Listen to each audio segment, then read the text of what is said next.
sumasamba sa Diyos, maliligtas ba?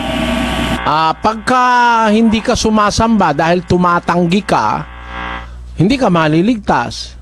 Pero hindi ka sumasamba dahil wala kang malay sa Diyos. Halimbawa, nabuhay ka nga dun sa panahong wala pang kumakalat na Biblia, wala pang nangangaral ng totoo, maaaring bigyan ng konsiderasyon ng Diyos yun. Pero, kung halimbawa, alam mo namang may Diyos, alam mo naman na mayroong aral, tapos ayaw kang sumamba sa Diyos, ay ang sabi ng Diyos ganito sa Kawikaan 1:24. Sapagkat ako'y tumawag at kayo'y tumanggi.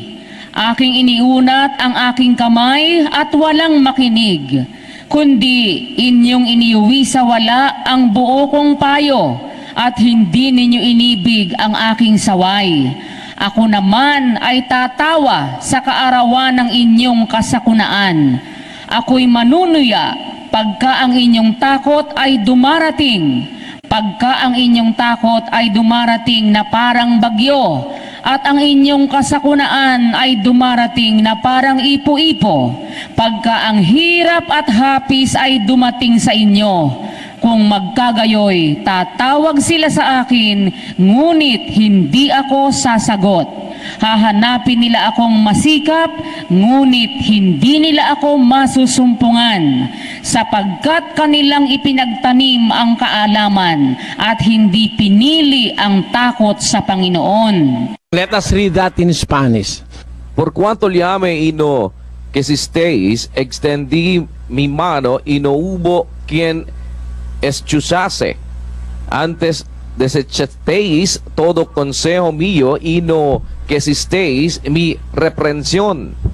También yo me reiré en vuestra calamidad y me burlaré cuando os viniere lo que teméis. Cuando viniere como una destrucción lo que teméis y vuestra calamidad llegare como un torbellino.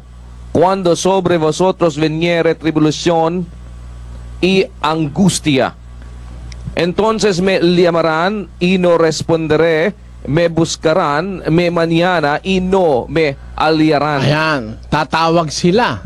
Entonces me llamarán, tatawagin ninyo ako, y no responderé. Me buscarán de mañana y no me hallarán. Ibig sabihin, pagka alam mo namang may Diyos, alam mo namang tumatawag siya, hindi ka sumasamba, ayaw mong kumilala sa Kanya, itatakwil ka ng Diyos pagdating ng paghukom. Yan ang sagot dyan, kapatid.